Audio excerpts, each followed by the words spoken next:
వీళ్ళ ఇళ్లల్లో నీలాంటి వాళ్ళు ఉండరు కదా అవని. ఏదైనా పెద్దలకి చెప్పి చేస్తారు, సొంత పెత్తనాలు చెయ్యరు కదా. మీలో మీకు చాలా ఉన్నట్టున్నాయి. మేమిరుక్కుపోయేలా ఉన్నాం. బయలుదేరుతాం వేదవతి గారు. వెళ్ళండి.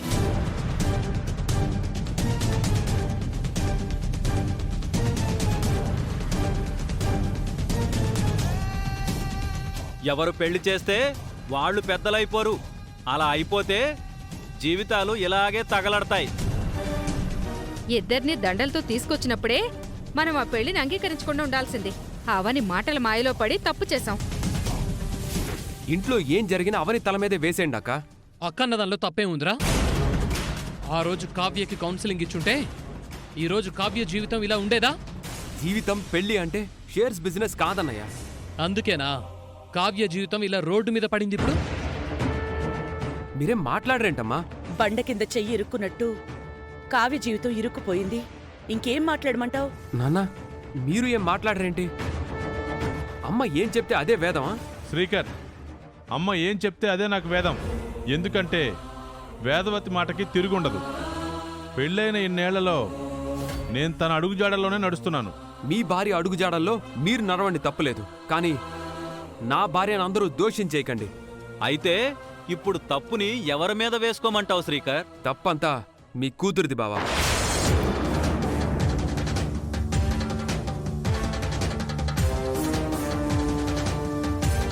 ప్రేమించే ముందు వాడెలాంటి వాడో తెలుసుకోవద్దా? నీ భార్య మాట పడకూడదని నువ్వు మాటలు భలే మారుస్తున్నావు శ్రీకర్. సరే వదినా, కాసేపు అవని చేసిన పెళ్లి గురించి పక్కన పెట్టండి. మీ అందరూ కలిసి అరేంజ్డ్ మ్యారేజ్ చేసుంటే పెళ్ళైన వారం 10 రోజులకి వాడు కూడా పవన్ లాంటి వాడని తెలుసుంటే మీరంతా ఏం చేసుండేవారు?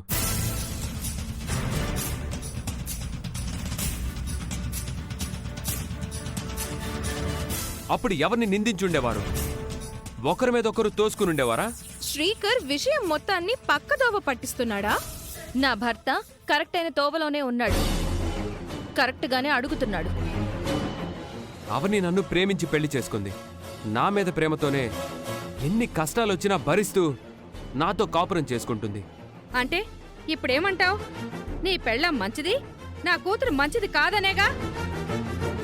అంతేకాదు వసంత, కావ్యకు ఆ ఇంట్లో ఎలాంటి కష్టాలొచ్చినా అక్కడే పడి ఏడవాలి గాని మన ఇంటికి రాకూడదు అంటున్నాడు. రేయ్, నీ పెళ్ళాన్ని నువ్వెప్పుడు కొట్టలేదు, కట్నం కోసం బయట గెంటేలేదు, తిరిగి వాళ్లకే సహాయం చేశావు. నా అల్లుడు అంత మంచోడే అయ్యుంటే నా కూతురికి బాధలెందుకురా? మాటలదేముంది తమ్ముడు, గాలికున్నంత బరువు కూడా ఉండవు, చాలా తేలిగ్గా ఉంటాయి. ఆచరించే వాళ్ళకే తెలుస్తుంది ఆ నొప్పి. రేయ్, ఫైనల్గా మీరేం చెప్పదలుచుకున్నారు? కావ్య విషయం గురించి గొడవలు అనవసరం బావా. మరి సొల్యూషన్ ఏంటి? నేను చూస్తానని చెప్పాను కదా. అదే ఎప్పుడు? పొయ్యి మీద బియ్యం పెట్టగానే అన్నం అయిపోదు బావా. కొంచెం సమయం ఓపిక పట్టాలి. లేటుగా దించితే అన్నం మాడి మసైపోతుంది అవని. అంత దూరం తీసుకురాను, నువ్వు తెచ్చినట్టు. ఇదిగో అవని, నువ్వు మా ఆవిడ మీద ఊరికే పడకు, చెప్తున్నా నీకు. ఎప్పట్లోగా పరిష్కరిస్తావమ్మా? పవన్ వాళ్ళని కలిసి మాట్లాడతాను. ఇంతకు ముందు ముక్కు పడకని అడగండి అని చెప్పావు. ఈసారి ఏకంగా అమ్మవారిని అడగమంటావా? ఈసారి ఖచ్చితంగా అమ్మవారికే స్కెచ్, అనుమానమే లేదు. అమ్మ తరువాత అమ్మవారి విషయంలో ఏం చెయ్యాలన్నా అవనియే. అమ్మవారంటే అంత భక్తి, గౌరవం తనకి. మీరిష్టం వచ్చినట్టు మాట్లాడకండి. నా వల్లనే కావ్య కష్టాలు పడుతుందని అంటున్నారు కదా. నేను బావా వెళ్ళి కావ్య వాళ్ళ అత్త మామలతో మాట్లాడొస్తాం. బావా పద. పదవండి. కావ్య సమస్య తీరే వరకు అవనిని వదిలేయకూడదు అత్తయ్య. ఒక్కోసారి సమస్యల్ని పరిష్కరిస్తుంది, ఒక్కోసారి తనే సృష్టిస్తుంది. అవనిని ఎలా అర్థం చేసుకోవాలో ఏంటో.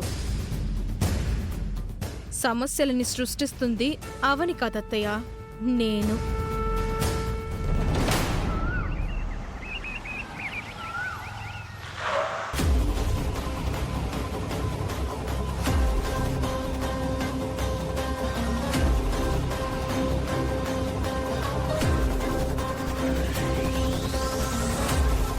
అవని, నువ్వు మా ఇంటికి మా మనుషులకి ఎంత మంచి చేయాలని చూసినా వాళ్ళు అర్థం చేసుకోవడం లేదు.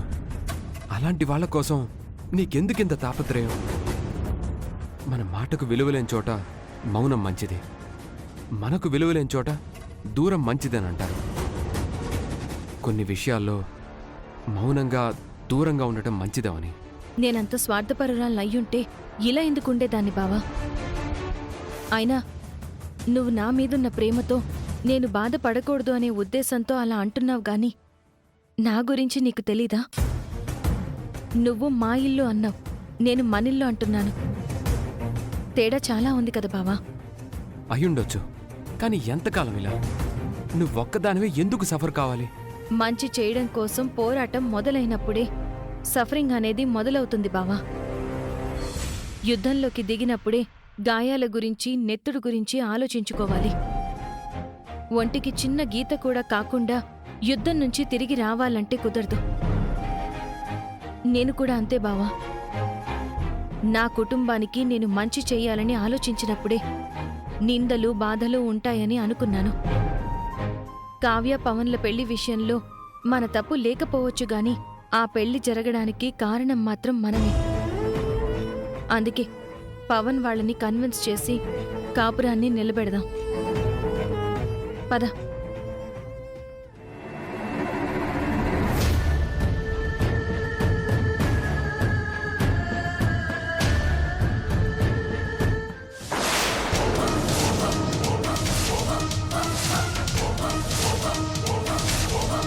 అరే ఇదేంటి తాళం వేసుంది?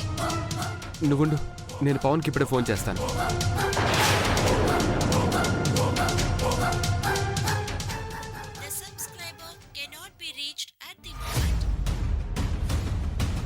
ఏమైంది? ఫోన్ నాట్ రీచబుల్ వస్తుంది. ఇప్పుడు ఏం చేయాలి? వీధిలో వాళ్ళెవరినైనా అడుగుదాం పద. ఆ, పద.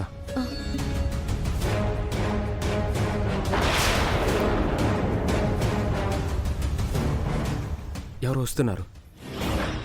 ఏమండి? ఏమండి? ఏంటమ్మా?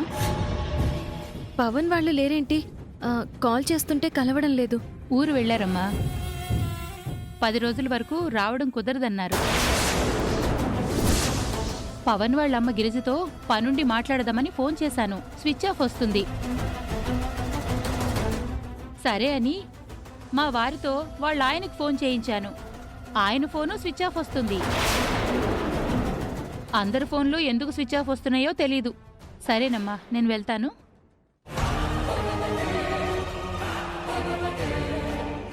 కావాలని చేస్తున్నారా? ఇప్పుడు ఇంటికి వెళ్ళి అందరికీ ఏం చెప్తాం? వీళ్ళిలా చేసినందుకు కూడా నిన్నే తిడతారు. మనింటి క్షేమం కోసం ఇలాంటి అవమానాలు ఎన్నైనా భరిస్తాను. ఇంటికి వెళ్దాం పద.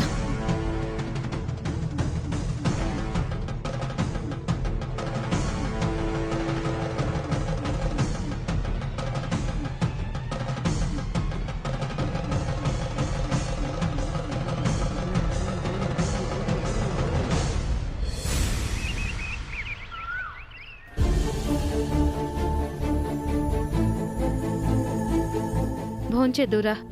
నాకేమొద్దు. అన్నం మీద అలుగుతావేంటే? ఇంకెవరి మీద అలకలేను కదా. నిన్ను బ్రతిమలాడలేను రా. నువ్వేం నన్ను బతిమలాడాల్సిన అవసరం లేదమ్మా. అందరూ కలిసి నన్ను వసంతను ఇబ్బంది పెడుతున్నారు. ఎటూ కాకుండా అయిపోయింది మా పరిస్థితి. నువ్వు భోంచేయకుండా ఒంటరిగా కూర్చొని బాధపడుతూ ఉంటే నిన్ను ఇంటి నుంచి గెంటేసిన మీ అత్తామామలు వస్తారా? నీ మీద చేయి చేసుకున్న పవన్ వస్తాడా? రాడు కదా. పవన్తో మాట్లాడడానికి అవని వాళ్ళు వెళ్ళారు కదా, ఏదో ఒకటి తేల్చుకొని వస్తారులే గాని ముందు నువ్వు అన్నం తిను. కావ్య చెప్తుంది నీకే, వెళ్ళి అన్నం తిను. నాకు తినాలనిపించడం లేదని చెప్తుంటే అర్థం చేసుకోరేంటి?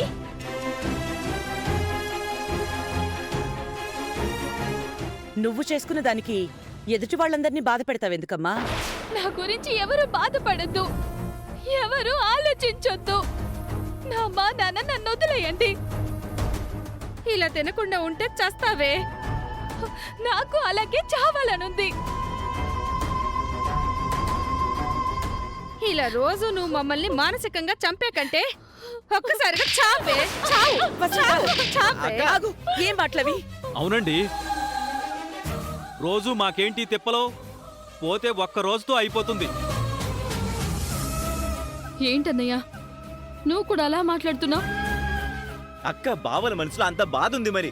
ఎంత బాధుంటే మాత్రం కూతుర్ని చావమంటారా?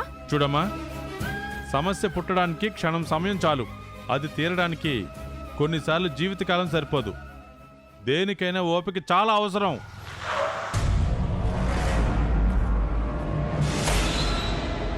మా అమ్మ నాన్నలే నా చావుని కోరుకున్న తర్వాత నేనింకా బ్రతికుండడం అనవసరం. ఇప్పుడే ఏ బస్ కింద ట్రైన్ కింద పడతాను. కావ్య, కావ్య కావ్య కావ్య! కావ్య కావ్య కావ్య అమ్మా కావ్య కావ్య ఆగు కావ్య ఆగమ్మా నేను చెప్పేది వినమ్మా. ఆగు కావ్య కావ్య ఆగు అమ్మా, కావ్య కావ్య! వదలండి. నేను కావ్య పోతాను. వదలండి. కావ్య! కావ్య ఆగు కావ్య! కావ్య కావ్య ఎక్కడికి వెళ్తున్నావు? చావడానికి.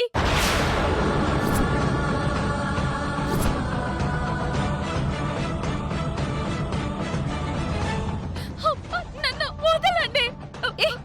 పిచ్చి మాటలు మాట్లాడుకో, పిచ్చి పనులు చేయకు. నేను ఈ ఇంటి మనుషులకే కాదు ఈ భూమికే భారమైపోయాను. నేను బతుకుండకూడదు, చావడమే నయ్యం. నన్ను వదలండి. కావ్య వదలండి. కావ్య నువ్వు ఒక్కదానివే ఎందుకమ్మా, అందరం కలిసి చద్దాం. పదవసంత కూతురు మనల్ని చాలా ఎత్తుకు తీసుకుని వెళ్తుందనుకున్నాం, నేరుగా పైలోకాలకే తీసుకుని వెళ్తుంది. జన్మనిచ్చిన తల్లిదండ్రులు సరైన జీవితం ఇవ్వనందుకు వాళ్లకు నేను చావునిచ్చానని చరిత్రలో మిగిలిపోతావు. పదవే. ఎందుకు అందరూ ఇలా మాట్లాడుతున్నారు? ముగ్గురు ఈ స్థితికి రావడానికి కారణం నువ్వు.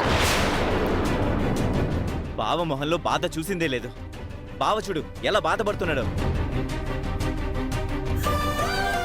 కూతురు జీవితాన్ని నాశనం చేసేశావు.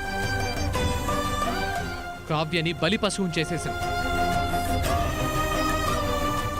నీలాంటి వాళ్ళు ఇంటికొకరుంటే ఇల్లు నాశనం.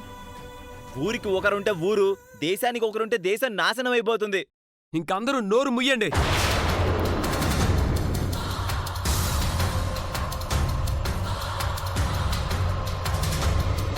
ఎందరి నోరును మూయిస్తావురా? వద్దు, నా గురించి మీరెవరూ గొడవ పడకండి. నా చావు నేను చేస్తాను. నన్ను వదిలేయండి. నన్ను వెళ్ళనివ్వండి. వదిలేయండి. నేను చచ్చిపోతాను. నన్ను వదిలేయండి. కావ్య!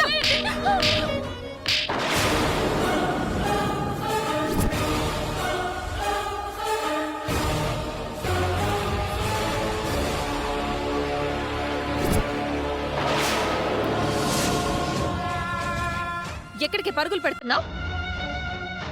అప్పుడు ప్రేమించడానికి తొందరే, ఇప్పుడు చావడానికి తొందరేనా?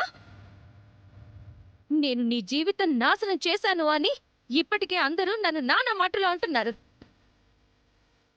ఇక నువ్వు చేసుకోకూడదు ఏదైనా చేసుకున్నావంటే నా మీద ఓ హంతకురాలు అని ముద్ర వేసేస్తారు. కావ్య చావుకి పరోక్షంగా నువ్వే కారణం అవుతావు కాబట్టి నిన్నే హంతకురాలు అని అంటారు. అందులో అనుమానమే లేదు. చూడు, ఇలా అన్నానో లేదో అప్పుడే నా ఇంట్లోనే నా మనుషుల మధ్య నుంచి తప్పుడు ప్రచారం మొదలైపోయింది. పవన్ వాళ్ళతో మాట్లాడదామని వెళ్ళారు కదా, ఏమైందో ముందు ఆ విషయం చెప్పండి.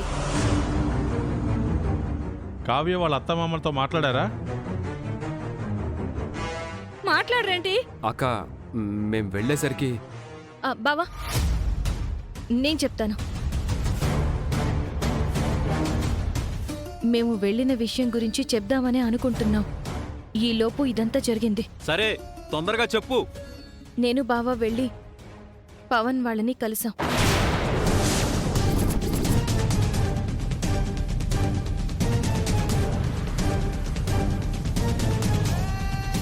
పవన్ వాళ్ళ అమ్మ నాన్నలతో కలిసి ఊరెళ్తున్నాడు. ఓ 10 రోజుల వరకు రారంట. ఆ విషయాలు సరే, కావ్య గురించి అడిగారా లేదా? వెళ్ళిందే ఆ పని గురించైతే అడగకుండా ఎలా ఉంటాం? పవన్ వాళ్ళ అమ్మా నాన్న తీరు తేడాగానే ఉంది. అందుకే పవన్ని వాళ్ళకి తెలియకుండా పక్కకు తీసుకెళ్లి మాట్లాడాం. పవన్ మాటల్లో మాకు అర్థమైందేంటంటే కావ్య అంటే తనకి చాలా ప్రేమ ఉంది. కానీ ఆ ప్రేమను బయట పెట్టుకోలేకపోతున్నాడు. వాళ్లను ఎదిరించలేకపోతున్నాడు.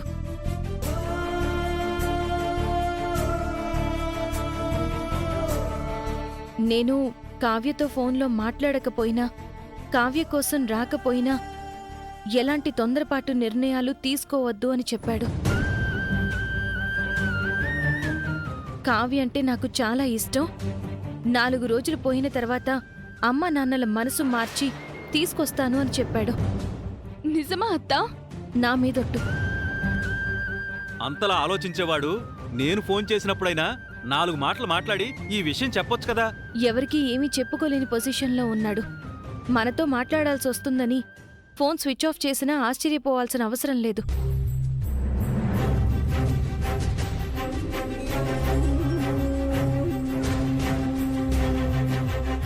ఓ వారం 10 రోజులు ఆగండి, అన్నీ సర్దుకుంటాయి. కావ్యను ఎటువంటి కలహాలు లేని కాపురంలోకి పంపించే బాధ్యత మాది. అవని, ఏంటి? నువ్వు చెప్పినట్టే అక్కడ యాజ్ ఇట్ ఈజ్ గా జరిగిందా? లేదు అంటే ఇదంతా కల్పితమా? మనం వెళ్ళి ఇంత చేసొచ్చినా చూడు బావా ఎలా మాట్లాడుతుందో. నాకైతే ఓ కట్టుకథలా అనిపిస్తుంది.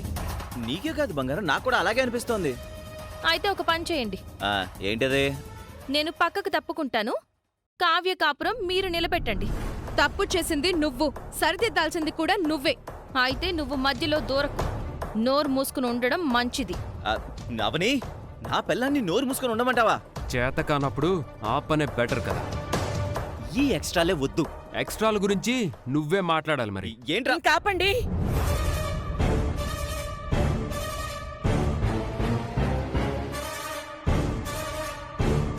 కావ్య, ఇప్పుడు నీ మనసుకి కాస్త ఊరట లభించిందని అనుకుంటున్నాను.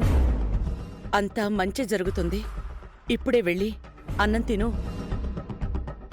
కావ్య, అన్నం మీద అలక ఉండొద్దని చెప్పానా? రా అన్నం తిందు గాని. పద కావ్య. పద రా బావా.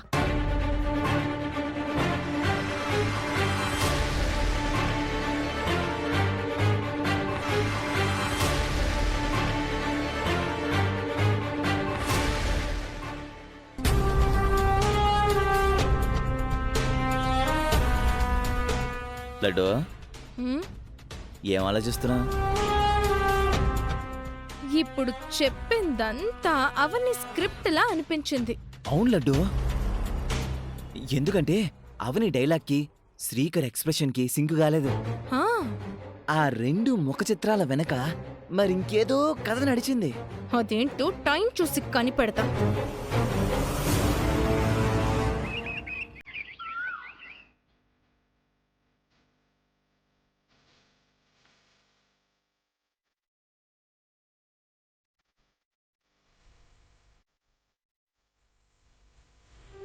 తిను.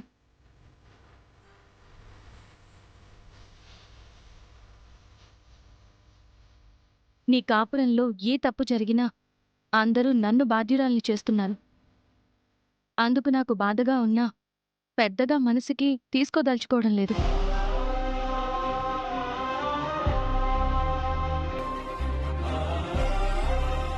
తిను.